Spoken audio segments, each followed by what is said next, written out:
Iran युद्ध ने पूरी दुनिया के ऊर्जा बाजार को हिलाकर रख दिया है। इजराइल ने ईरान के साउथ पार्स गैस फील्ड पर हमला किया। इसके बाद ईरान ने जवाबी कार्रवाई करते हुए कतर के रास लफान औद्योगिक शहर पर मिसाइलें दागी हैं। कतर का यह प्लांट दुनिया का सबसे बड़ा लिक्विफाइड नेचुरल गैस हब है। इस हमले से कतर की 17% LNG निर्यात क्षमता नष्ट हो गई है और कतर एनर्जी के CEO साद अल-काबी के अनुसार इससे पूरी तरह से ठीक होने में 3 से 5 साल का समय लगेगा। अब यह हमला और बयान भारत के सामने बड़ी चुनौती लेकर आया है, क्योंकि भारत अपनी जरूरत का लगभग आधा हिस्सा LNG और 1/3 LPG कतर से ही आयात करता रहा है। हालिया भारत के हालात चिंताजनक बने हुए हैं। सोशल मीडिया से लेकर कई रिपोर्ट्स में भारत के कई शहरों का हाल बुरा है। लंबी लाइनें लगी हैं, कई शहरों में कमर्शियल गैस सप्लाई ठप है और होटल रेस्टोरेंट बंद करने पड़े हैं। व्यापार से लेकर रोजी रोटी पर गहरा असर पड़ा है। भारत की कई कंपनियां कतर के साथ लंबे समय से कॉन्ट्रैक्ट से बंधी हुई हैं।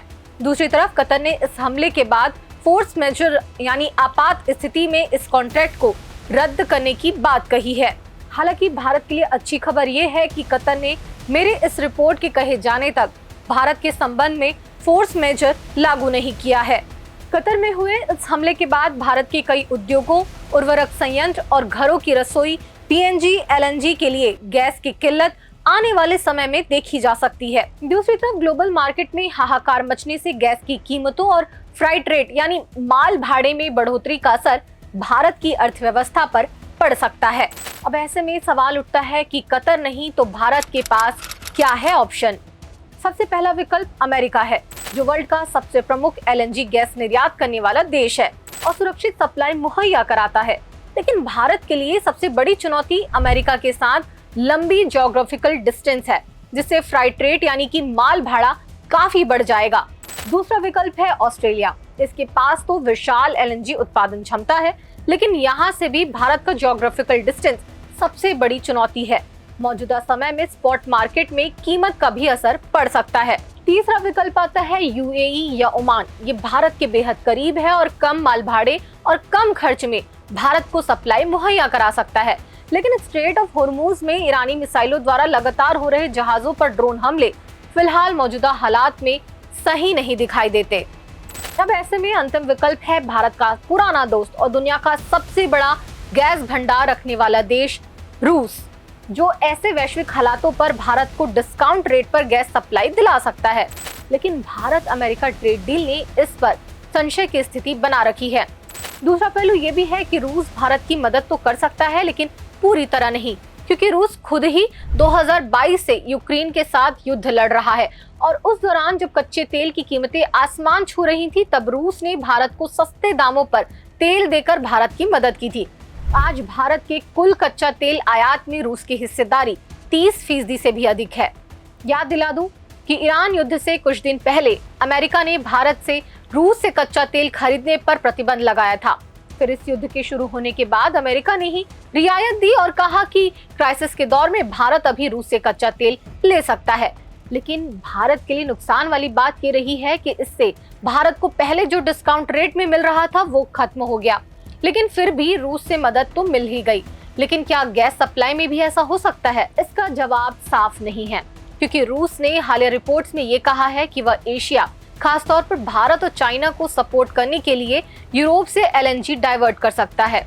जब से ईरान युद्ध शुरू हुआ है, तब से रूस ने भारत के लिए क्रूड और LNG दोनों ही लाइन अप किए हैं। गौरतलब है कि रूस के पास दुनिया का सबसे बड़ा प्राकृतिक गैस भंडार है, अनुमानित तौर पर 37 से 47 ट्रिलियन क्यूबिक मीटर।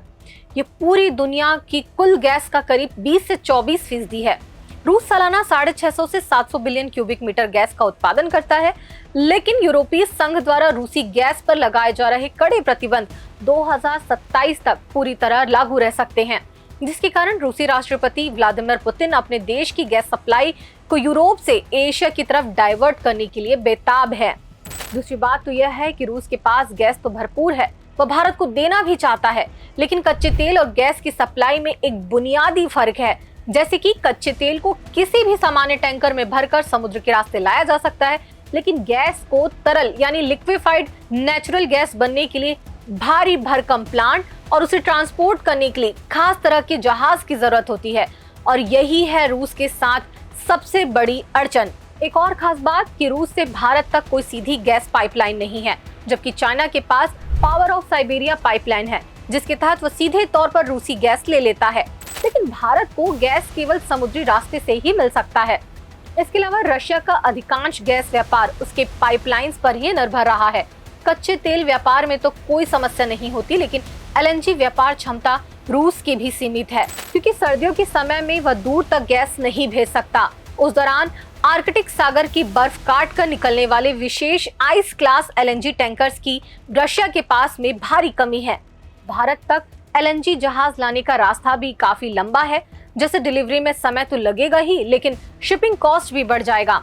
एक और खास बात तो यह है कि डॉलर में व्यापार प्रतिबंध होने के कारण रुपया, रूबल या अन्य मुद्राओं में पेमेंट का सिस्टम तेल के मामले में भारत तो सफल रहा, लेकिन एलएनजी कॉन्ट्रैक्ट में यह फाइनेंशियल चुनौती है। लेकिन कतर के गैस प्लांट का तबाह होना भारत के लिए चुनौती है।